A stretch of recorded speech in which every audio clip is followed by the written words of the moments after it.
My name is Wendy, and I am 28 years old. The word dropout followed me for so long that it began to feel less like a description and more like a permanent surname I never chose. In my family, identities were assigned early and rarely revised, and mine had been sealed the moment I walked away from college. It didn't matter why I left, what I felt, or what I hoped to build afterward.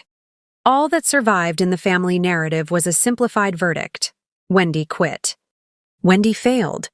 Wendy became the example quietly referenced whenever discipline, ambition, or success became dinner table topics. At first, I tried to explain, believing honesty could soften judgment. But explanations in my household often sounded like excuses to ears. Already convinced, over time I learned something quieter and far more effective: silence. Family gatherings became predictable performances where my role never changed. My parents didn't need cruelty to wound. Casual certainty did the job perfectly. My mother had a way of delivering disappointment wrapped in humor, the kind that invited polite laughter while shrinking me inch by inch. My father preferred statements that sounded like life lessons but landed like verdicts. Not everyone handles pressure well, he would remark to relatives, glancing at me just long enough to ensure the point landed. The room would respond with knowing nods, sympathetic smiles, or worse, that subtle pity reserved for people believed to have squandered potential. I became skilled at wearing an expression of mild amusement, as though I too found the story of my failure charmingly ironic. It was easier than displaying hurt, which only intensified the scrutiny. What made the label especially suffocating was how neatly it contrasted with my sister's image. She was everything my parents admired: accomplished, articulate, reassuringly conventional. Her achievements were celebrated with pride that filled rooms. Mine, unseen and unspoken, might as well have not existed. The comparison was rarely direct, yet always present, humming beneath conversations like background noise. I never blamed my sister. She had done nothing wrong. But existing beside someone constantly elevated while you are subtly diminished creates a peculiar kind of invisibility. People stop asking who you are becoming because they believe they already know who you are. The truth, inconvenient as it would have been for them, was that leaving college did not dismantle my ambition. It redirected it.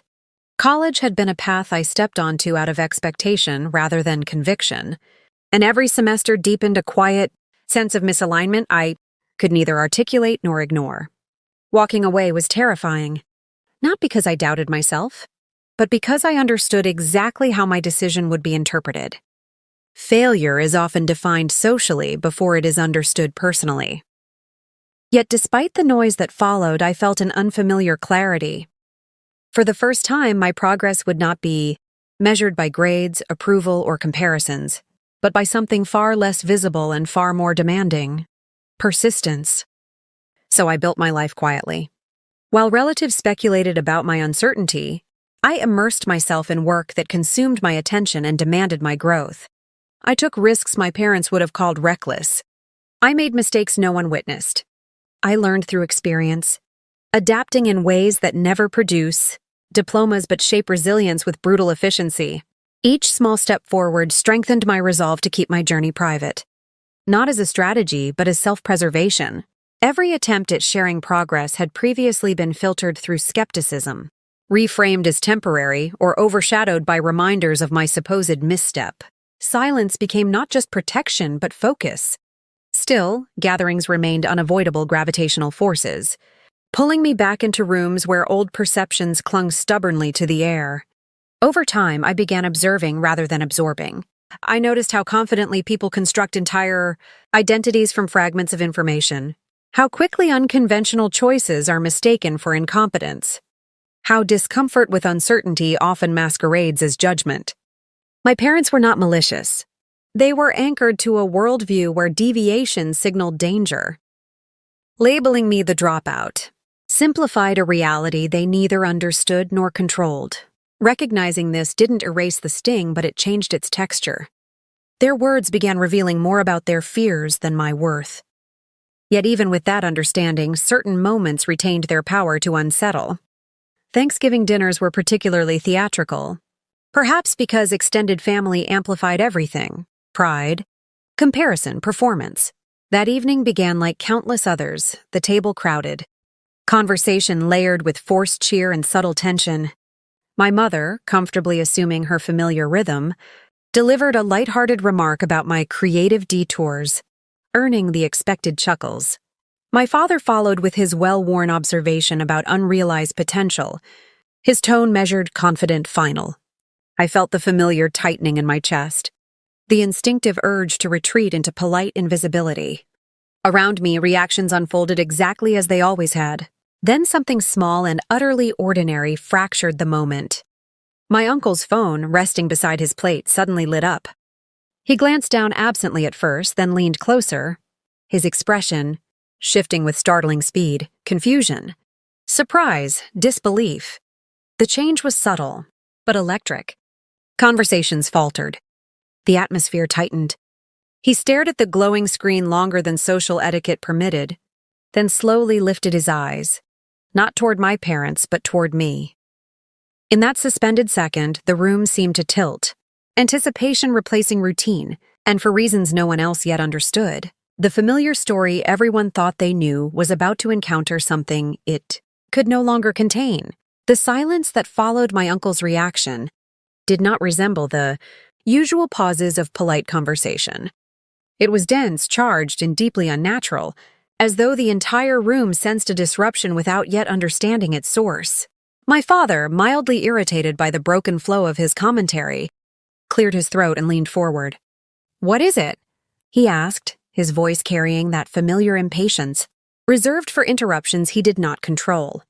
My uncle didn't answer immediately.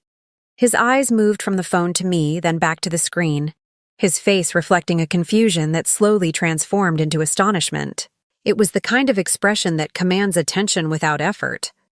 One by one, conversations collapsed into stillness. Finally, he turned the phone outward, his hand unsteady. "Wendy," he said carefully, almost cautiously. "Is this about you?" The words landed softly, yet their effect was seismic. My mother leaned across the table, curiosity overtaking her composure. My sister froze mid-motion. My father's confidence flickered, replaced by visible uncertainty. From where I sat, I could already imagine the glowing headline mirrored in his glasses. My name, unmistakable, framed by words none of them had ever associated with me. For years, I had occupied this table as a symbol of unrealized promise. Now, without warning, another version of me had entered the room through a 5-inch screen. My father took the phone, scanning rapidly, his expression tightening with every passing second. My mother hovered beside him, her earlier ease dissolving into disbelief. Around us, relatives shifted in their chairs, whispering, trying to glimpse the article that had abruptly hijacked the evening's narrative.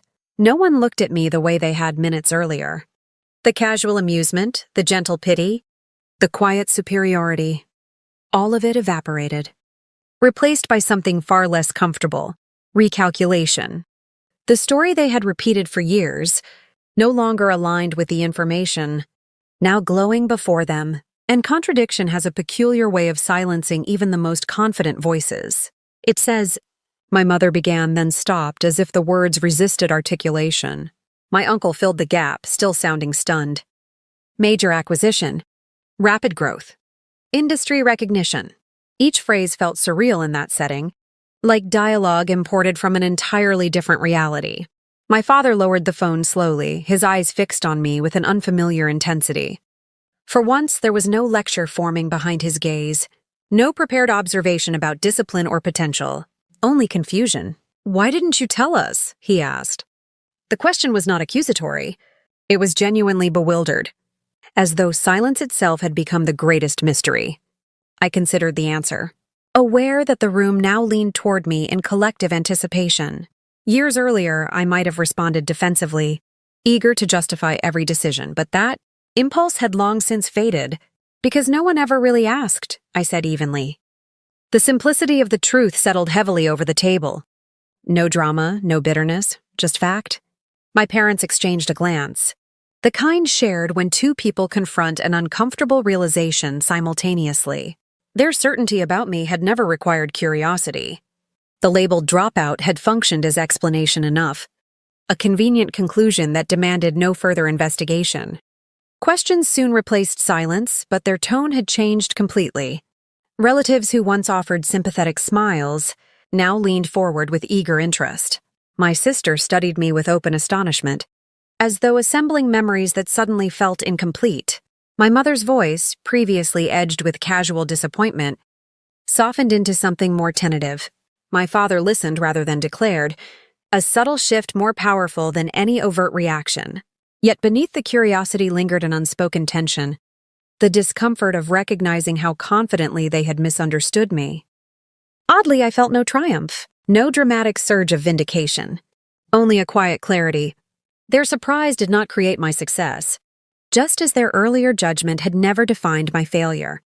The years of effort, uncertainty, and persistence had unfolded independent of this moment, indifferent to the perceptions surrounding this table. What changed was not my reality, but theirs. The narrative they had constructed, neat, certain, limiting, had fractured, revealing its fragility. I was the same person who had entered the dining room. Only the lens through which they viewed me had shifted. As the evening drew to a close, conversation remained subdued, reflective. The usual jokes never resurfaced. My parents spoke more thoughtfully, their words stripped of the easy certainty that once dominated gatherings. Nothing theatrical occurred, no sweeping apologies, no dramatic declarations. But something more meaningful had taken place. A fixed identity had dissolved. Assumptions had been exposed. And in the quiet aftermath, the space between who they believed I was and who I had always been became impossible to ignore. Some victories are loud, celebrated, unmistakable. Others arrive quietly, carried by truth rather than confrontation. That night, under the soft glow of a phone screen, the label that had followed me for years lost its power, not because I argued against it, but because reality simply outgrew it.